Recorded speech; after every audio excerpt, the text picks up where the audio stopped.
महाराष्ट्रातील जेवढे पण बिझनेस आहेत, छोटा असो मोठा असो, तर प्रत्येकाला मार्केटिंगची गरज आहे. 100% मार्केटमध्ये भरपूर सारे एजन्सीज आहेत, बिझनेस ओनर आहेत. आता मला सांगा, जो छोटा बिझनेस ओनर आहे तो एका एजन्सीला 20,000 रुपये देऊ शकतो का मार्केटिंगसाठी, स्पेंडसाठी?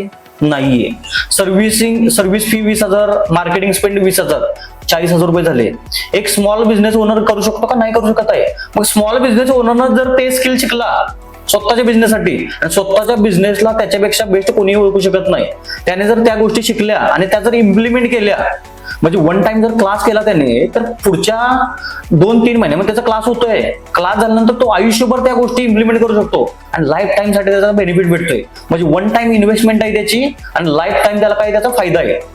बरोबर आहे ना? कारण ह्याच गोष्टी खूप महत्वाच्या आहेत. म्हणून मार्केटिंग हे असं फील्ड आहे ना, ज्या फील्डमध्ये तुम्ही जर इन्व्हेस्टमेंट केली, मी मग जॉब नाही लागलं, स्वतःच फ्रीलान्सिंग करू शकता, स्वतःचा बिझनेस करू शकता. म्हणजे याच्यामध्ये लॉस आहे का तुमचा? नाहीये.